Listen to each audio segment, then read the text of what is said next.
الرحمن الرحيم قل إن كنتم تحبون الله فاتبعوني يحببكم الله ويغفر لكم ذنوبكم والله غفور رحيم قل أطيعوا الله والرسول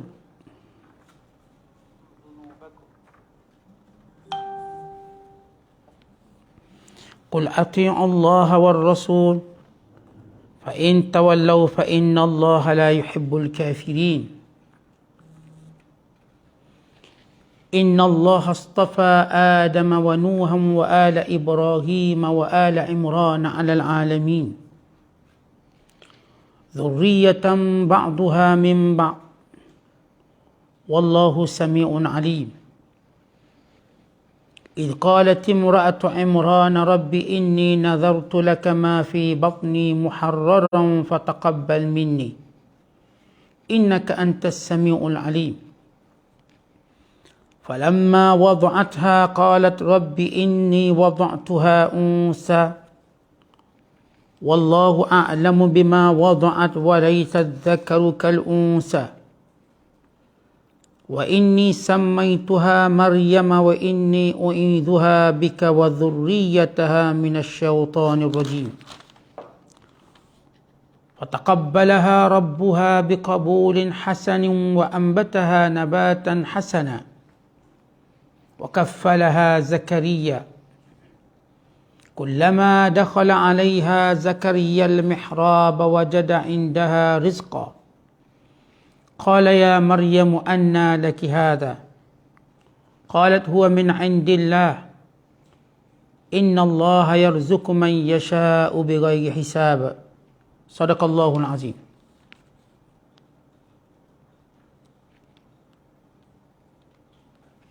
Maksudnya, katakanlah wahai Muhammad, jika benar kamu mengasihi Allah, maka ikutilah daku.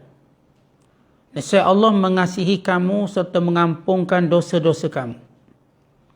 Dan ingatlah Allah Maha Pengampun lagi Maha Mengasihani. Katakanlah wahai Muhammad, taatlah kamu kepada Allah dan Rasulnya. Oleh itu jika kamu berpaling menderhaka, maka sesungguhnya Allah tidak suka kepada orang-orang yang kafir. Sesungguhnya Allah telah memilih Nabi Adam dan Nabi Nuh dan juga keluarga Nabi Ibrahim dan keluarga Imran melebihi segala umat yang ada pada zaman mereka masing-masing. Mereka kembang biak sebagai satu keturunan zuriat yang setengahnya berasal dari setengahnya yang lain. Dan ingatlah Allah sentiasa mendengar lagi sentiasa mengetahui. Ingatlah ketika isteri Imran berkata, Tuhanku, sesungguhnya aku nazarkan kepadamu anak yang ada dalam kandunganku sebagai seorang yang bebas dari segala urusan dunia untuk berkhidmat kepadamu semata-mata. Maka terimalah nazarku. Sesungguhnya engkaulah yang maha mendengar lagi maha mengetahui. Dan apabila ia melahirkannya, berkatalah ia, wahai Tuhanku, sesungguhnya aku telah melahirkan seorang anak perempuan. Sedang yang aku harapkan ialah anak lelaki. Dan Allah memang mengetahui akan apa yang dilahirkannya itu. Dan memanglah tidak sama anak lelaki dengan anak perempuan. Dan bahawasanya aku telah menamakannya Maryam. Dan aku perlindungkan dia dengan peliharaanmu. Demikian juga zuriat keturunannya dari godaan syaitan yang kena rejam, yang dikutuk dan disingkirkan. Maka ia yakni Maryam yang dinazarkan oleh ibunya diterima oleh Tuhannya dengan penerimaan yang baik dan dibesarkan dengan didikan yang baik serta diserahkannya untuk dipelihara oleh Nabi Zakaria.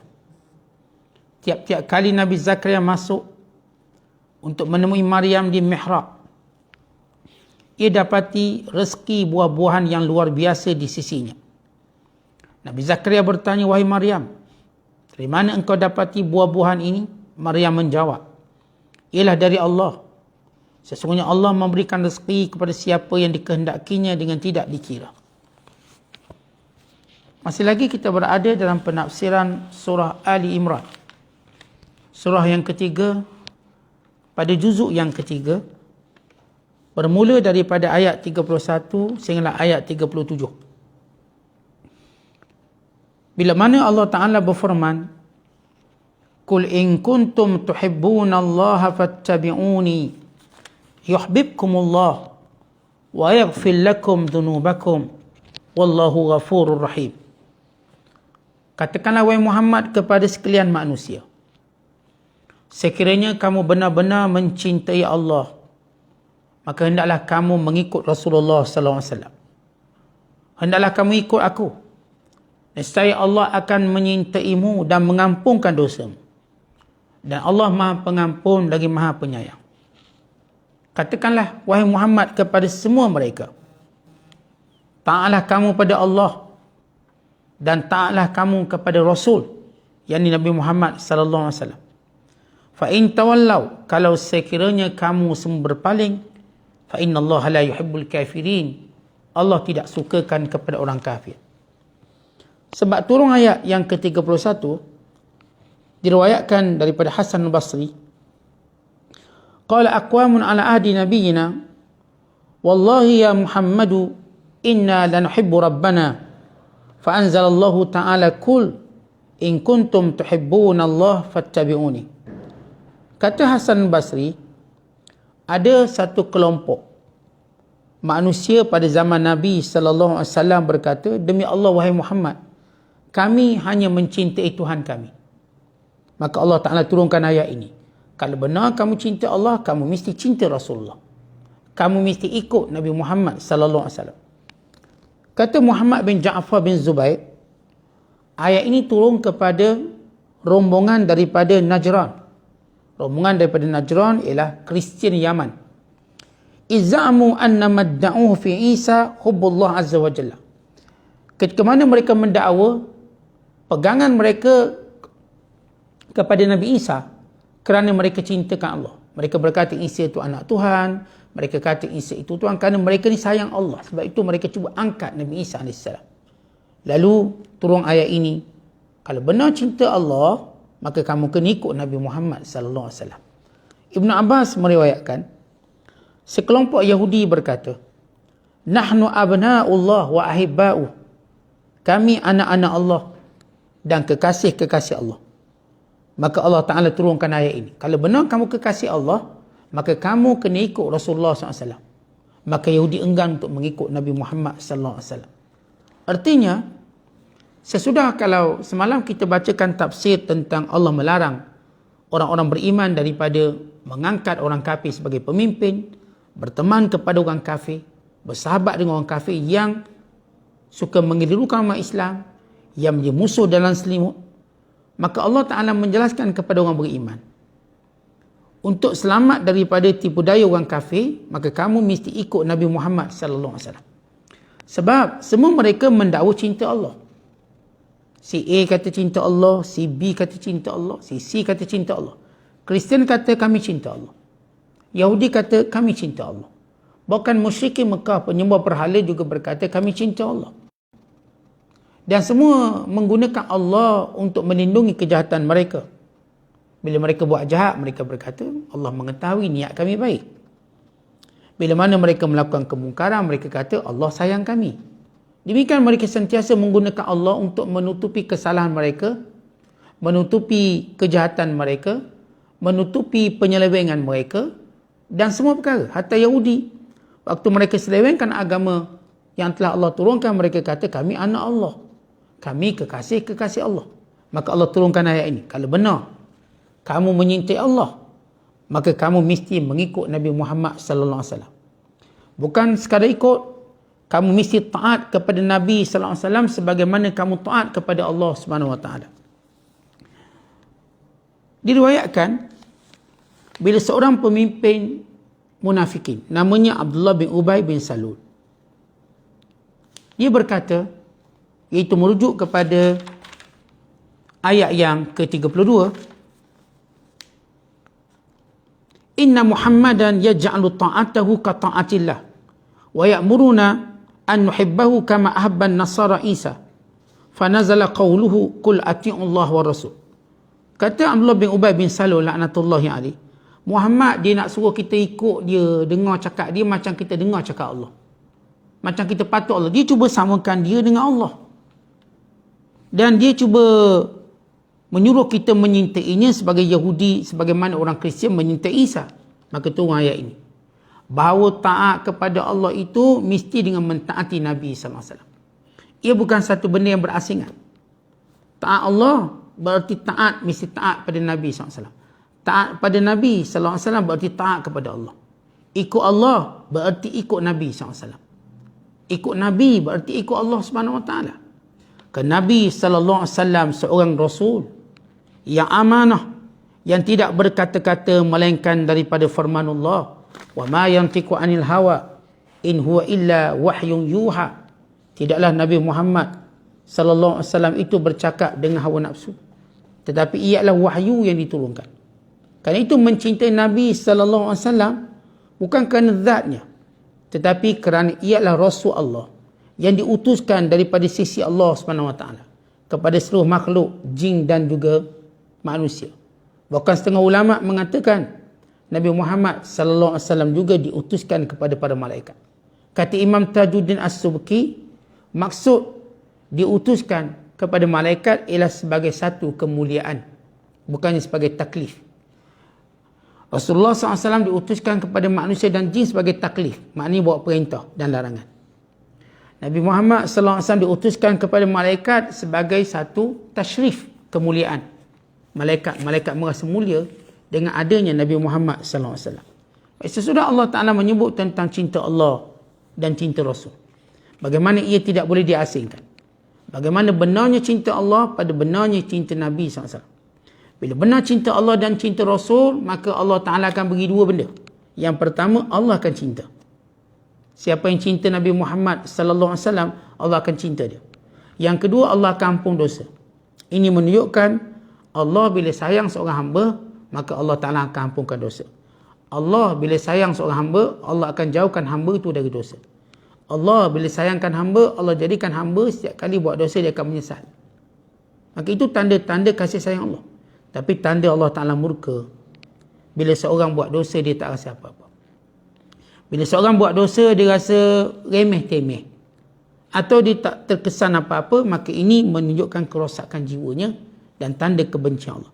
Kemudian Allah menyebut, Inna Allah astafa, sesungguhnya Allah memilih Adam, wa Nuhan dan Nuh, wa ala Ibrahim, yakni keluarga Ibrahim, daripada Ibrahim, Ismail dan keturunannya, Ishak dan keturunannya, wa ala Imran dan keluarga Imran, alal alamin, di atas sekalian penduduk dunia pada zamannya. Baik, apakah kaitan ayat ini sesudah menyebut cinta Allah dan cinta Rasul? Baik, orang Yahudi bila mana menolak Nabi Muhammad sallallahu alaihi wasallam kerana kata mereka Nabi Muhammad ini bukan di kalangan Bani Israel, maka Allah menjelaskan bahawa Allah memilih seorang itu menjadi Rasul dan menjadi Nabi tidak ada kaitan dengan bangsa. Tetapi ini adalah pilihan Allah SWT. Bahkan sebelum ini, Allah Ta'ala menjelaskan, Allah Ta'ala telah memilih Adam AS. Dan Adam itu bukan Bani Israel pun.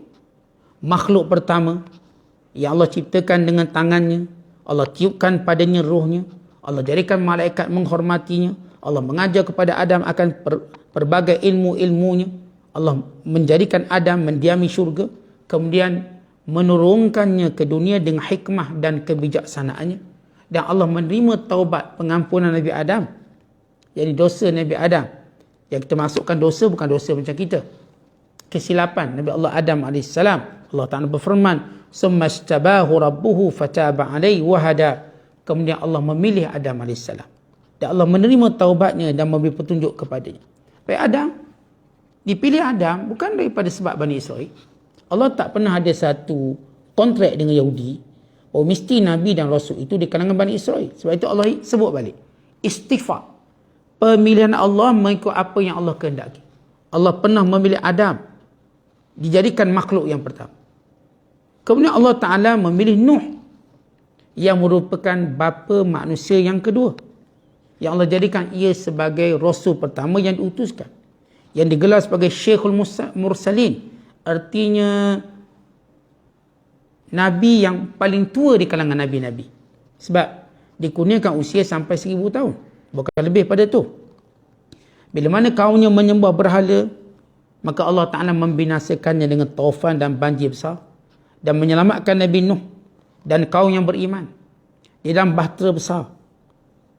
Maka Nabi Allah Nuh juga bukan dari kalangan Bani Israel. Kemudian Allah Ta'ala juga memilih Ibrahim, yakni keluarga Ibrahim. Bila sebut Ibrahim AS, termasuklah Ismail. Ini keluarga. Ishak, Yaqub dan Asbat, yakni cucu cicitnya. Dan Allah Ta'ala memilih daripada Ibrahim itu, daripada zuriat Ibrahim, Ali Imran. Ali Imran yakni keluarga Imran. Ini yang menjadi sebab dinamakan surah Ali Imran. Kerana selepas ini akan diceritakan siapa Ali Imran.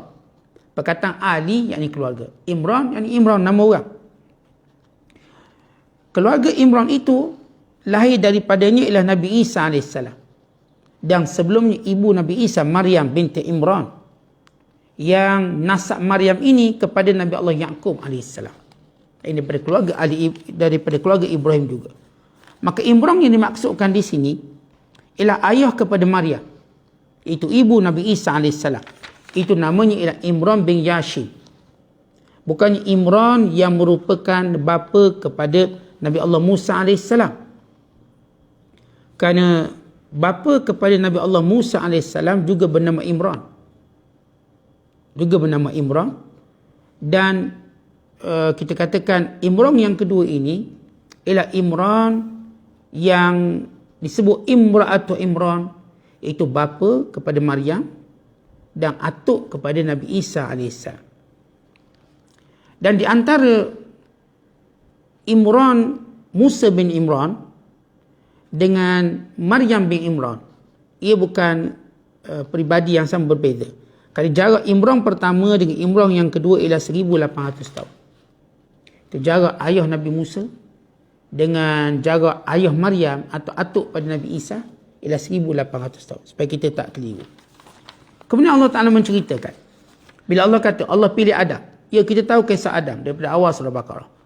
Nuh juga kita ceritakan kisah Nabi Nuh. Banyak ayat-ayat tentang Nuh AS. Bahkan ada surah khas, surah Nuh, pada juzuk yang ke-28, pada juzuk yang ke-29. Kemudian keluarga Ibrahim juga diceritakan tentang keluarga Ibrahim yang merupakan anak-anaknya Ismail, Yaqub, dan daripada Yaqub, Yusuf dan seterusnya. Tetapi kita jarang dengar tentang Ali Imran. Siapa Ali Imran ini? Maka Allah Ta'ala ceritakan, idh qalat imra'atu Imran, dan ingatlah ketika isteri Imran. Isteri Imran di sini kata ulama, seorang wanita salihah, seorang wanita yang bertakwa kepada Allah Subhanahu Wa Ta'ala, tetapi tidak dikurniakan anak. Setengah ulama menyatakan namanya ialah Hannah binti Fakud, nama kepada Imra'atu Imran yang disebut dalam ayat Al-Quran ini, ayat yang kita bacakan pada malam ini, bahawa namanya ialah Hannah binti Fakud, iaitu isteri kepada Imran yang bernama Imran bin Yashib. Wanita ini seorang wanita yang baik, yang bertakwa, tetapi tak dapat anak. Kalau kita perhatikan Al-Quran cerita tentang 3 wanita yang tak dapat anak. Yang pertama, isteri Nabi Allah Zakaria. Yang pertama, kalau kita secara tertib, yang pertama isteri Allah Ibrahim AS, iaitu Sarah. Cerita dia tak ada zuriat, ada dalam Quran. Kita baca dalam surah Maryam. Yang kedua ialah isteri Nabi Allah Zakaria AS, pun tidak punya zuriat, juga diceritakan dalam surah Maryam. Dan yang ketiga ialah Imra'atu Imran. Ketiga-tiga wanita ini semuanya berada pada usia yang tua baru dapat zuriat, atau pada keadaan yang sudah dianggap mandul. Bila seorang tu tak beranak, maka dia pun anggap dirinya mandul. Kadang-kadang orang tak kata pun, dia kata saya mungkin mandul, tidak dapat melahirkan zuriat. Maka ketika itu isteri Imran atau bernama Hannah binti Fakud bernazar, andai kata dikurniakan zuriat, yang dimaksudkan ialah zuriat lelaki, maka akan dijadikan sebagai khadam Baitul Maqdis. Khadam Baitul Maqdis, biar dijaga rumah Allah. Tiba-tiba waktu mana dia bersalin, dia melahirkan anak perempuan. Lihat bagaimana ibarat yang Allah sebut dalam Quran. Idh qalat imra'atu Imran, ketika mana isteri Imran berkata, Rabbi inni, Tuhanku, aku bernazar laka kepadamu ya Allah, ma fi batni, apa yang ada dalam perutku ini, muharraran, merdeka, bebas.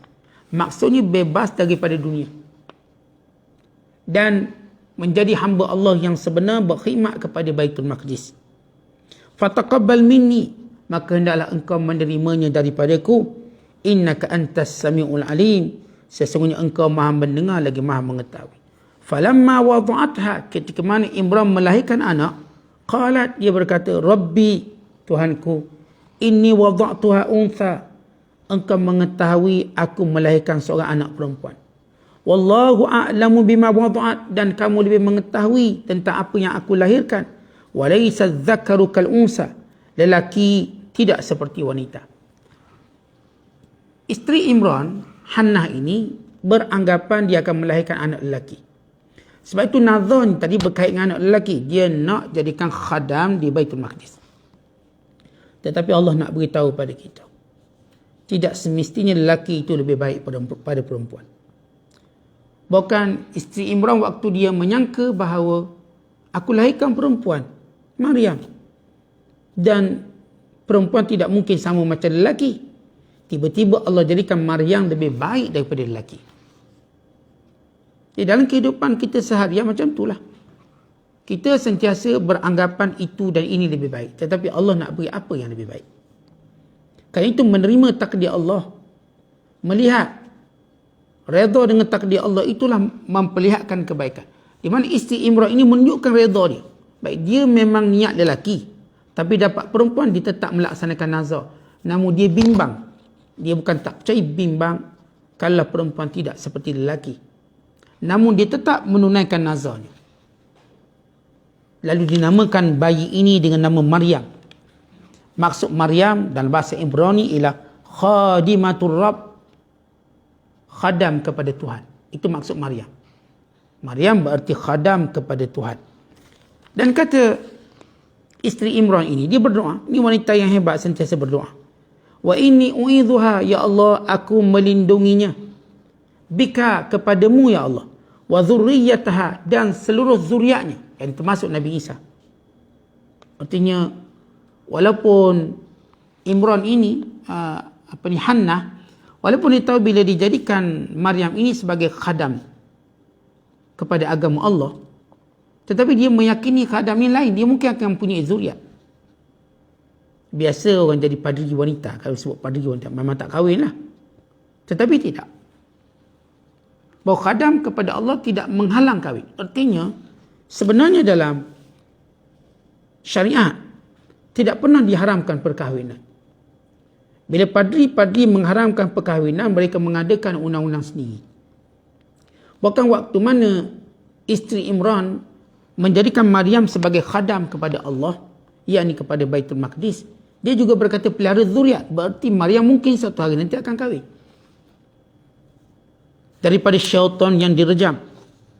Ini menunjukkan penting ibu mendoakan supaya anaknya, bukan tak ada peranan ayah, tapi doa ibu lebih kuat.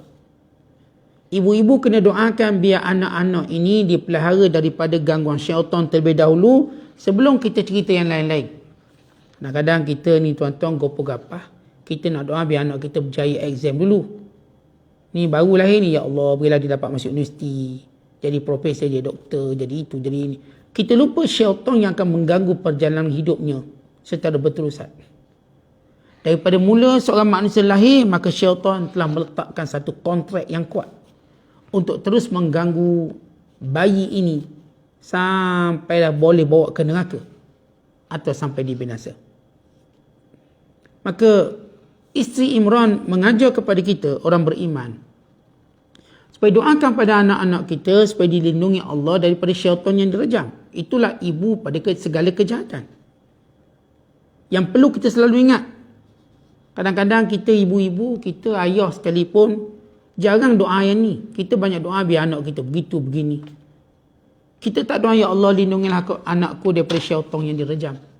Daripada gangguannya dan zuriatnya, ya Allah. Kemudian Allah berfirman, fataqabbalaha rabbuha biqabulin hasan. Lalu Allah Ta'ala menerimanya. Walaupun dia seorang wanita, walaupun dia seorang budak kecil lagi, Allah menerima setiap yang dilakukan kerana Allah SWT. Biqabulin hasan, dengan penerimaan yang baik. Menunjukkan manusia, walau beri sikit pada Allah, Allah memuliakan setiap pemberian manusia. Seorang memberi kerana Allah, walaupun kecil pemberian tersebut. Walaupun kalau dalam bahasa Melayu kita kata lekat celah gigi, tetapi di sisi Allah besar. Tahsabunahu hayyina fahuwa indallahi azim. Kamu menyangka ia kecil, sebenarnya di sisi Allah itu besar. Sebab itu apa pun yang kita buat kerana Allah ni tuan-tuan, jangan nampak dia kecil, besar. Allah memuliakannya. Maka Allah Ta'ala menerima nazar imra'atu Imran, iaitu bernama Hannah. Maka Allah tunjukkan keberkatannya. Keberkatan yang dilihat oleh Zakaria AS. Bila Allah sebut dalam ayat yang kita bacakan pada malam ini, wa kaffalaha Zakaria, maka dijaga oleh Nabi Allah Zakaria AS. Bukan sekadar diterima untuk menjadi khadam, berkhidmat kepada Allah, tetapi Maryam pula dijaga oleh seorang Nabi, Zakaria. Ini kemuliaannya bertambah. Dan Zakaria AS ini merupakan keturunan Nabi Allah Sulaiman bin Daud. Ini keturunan Sulaiman. Dan beliau, baginda, adalah suami kepada ibu saudara Maryam. Di mana isteri beliau, isteri baginda Nabi Allah Zakaria, adalah ibu saudara kepada Maryam. Maka dia menjaganya dan meletakkan di satu bilik berhampiran dengan mimbar. Maka Allah ceritakan sebagai suatu cerita untuk menarik kita mengenali lebih dekat siapa Maryam. Bila mana Allah Ta'ala menyatakan, kullama dakhala 'alaiha Zakaria al-mihrab. Setiap kali Nabi Allah Zakaria memasuki mihrab. Dan di situ ada bilik yang memang diletakkan Maryam di situ. Untuk mudah Nabi Allah Zakaria ni, dia imam, dia juga yang mengajar. Maka dia tidak mahu Maryam ni jauh daripada pandangannya, maka letak dekat bilik mihrab. Maka dia sentiasa nampak, dapat perhati, dapat membesarkannya dengan baik. Maka setiap kali dia berada di berhampiran bilik di mihrab, wajada indaha rizqa, didapati ada rezeki. Rezeki di sini ialah buah-buahan. Iaitu buah-buahan di luar musim. Bukan buah-buahan, kata ulama tafsir, yang datang pada musim kemarau, pada musim kering kontang, yang tidak mungkin ada buah pada musim kering kontang. Tak ada pokok hidup. Tetapi di sisi bilik Maryam itu ada buah-buahan. Lalu Zakaria tercengang lalu bertanya, qala ya Maryam anna laki hadha. Wahai Maryam, daripada mana kamu dapat ini semua? Kenapa Nabi Allah Zakaria AS tercengang? Sebab Maryam ini bukan Nabi. Dan dia tahu tidak ada perempuan yang jadi Nabi. Dan Maryam ini masih lagi kecil. Bagaimana mungkin daripada kecil sudah nampak ada karamah? Maka keheranan-keheranan itu menjadikan Zakaria bertanya, daripada mana? Ajaib. Zakaria seorang Nabi. Memang tentang ini dia mengetahui bahawa memang rezeki dari Allah. Tetapi dia tahu bahawa rezeki itu ada peraturan. Tak pelik. Ya, memang rezeki dari Allah. Siapa pun yang punya akidah, memang itu keyakinan kita, rezeki dari Allah. Tetapi setiap rezeki itu didatang dengan peraturan. Sama ada peraturan itu bersifat maddiyah, itu peraturan secara fizikal, atau peraturan maknawiyah. Atau maknawi, seumpama seorang itu wali, maka itu maknawi, dia mungkin mendapat kelebihan karamah atau mendapat kelebihan-kelebihan yang lain. Maka Nabi Allah Zakaria tanya, daripada mana kamu dapat ini semua?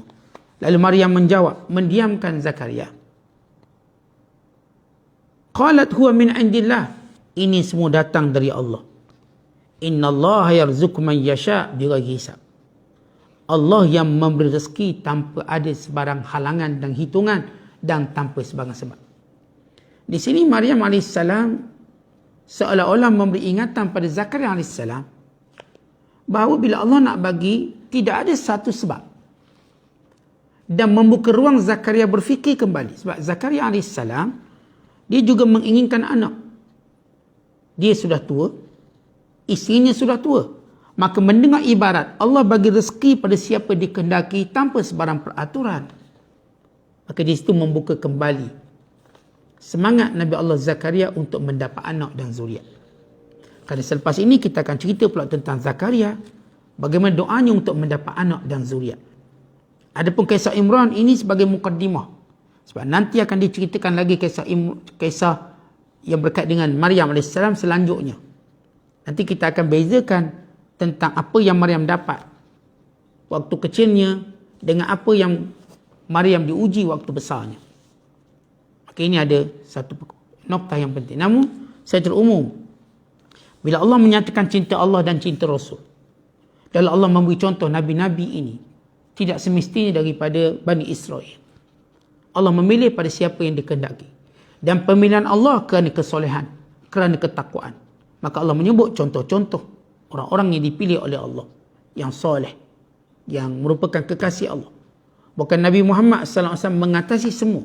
Sebab Rasulullah bukan sekadar kekasih Allah, tetapi disebut sebagai rahmat. Rahmat sekalian alam. Sebagaimana sabda Nabi SAW, Ana rahmatun muhdah. Aku ialah rahmat yang dihadiahkan oleh Allah. Berdasarkan firman Allah Ta'ala, wa ma arsalnaka illa rahmatan lil alamin. Wahai Muhammad, kami tidak utuskan kamu melainkan memberi rahmat pada sekalian alam. Maka kedudukan baginda sallallahu alaihi wasallam mengatasi semua pada nabi yang lain. Istifak, yakni pemilihan nabi-nabi kerana kesolehan, kerana ketakwaan, dan pemilihan nabi SAW kerana ia adalah kekasih Allah Taala. Kerana ia rahmat yang Allah ciptakan untuk seluruh alam jagat, seluruh alam manusia, alam jin, alam malaikat, bukan seluruh alam-alam yang lain. Maka kerahmat yang luas. Maka Allah nak ajar, nak beritahu, nak menempelak golongan Bani Israel, tidak ada kaitan memilih Nabi di kalangan Bani Israel. Bukan sebelum itu Allah memilih Adam, Allah memilih Nuh, Allah memilih Ibrahim, dan seterusnya Allah memilih siapa yang Allah Ta'ala kehendaki untuk membawa risalah, membawa kemuliaan. Dan sini suatu ingatan kepada kita semua tentang kedudukan baginda sallallahu alaihi wasallam, dan juga tentang mulianya orang yang taat pada Allah. Sebab itu dia beri satu contoh. Lepas disebut contoh pilihan Nabi, dia beri contoh yang bukan Nabi. Siapa? Isteri Imran. Dia bukan Nabi. Imran juga bukan Nabi. Tetapi ia di kalangan manusia yang Allah Ta'ala pilih. Ali Imran. Maka disebut surah Ali Imran, bukan Nabi. Bukan di kalangan Rasul. Tetapi bagi menunjukkan Allah memilih seseorang kerana kesolehannya. Seorang soleh walaupun dia bukan Nabi, dia tetap menjadi pilihan Allah Subhanahu Wa Taala selain daripada para Nabi alaihi wassalatu wassalam. Wallahu a'lam bissawab. Assalamualaikum warahmatullahi wabarakatuh.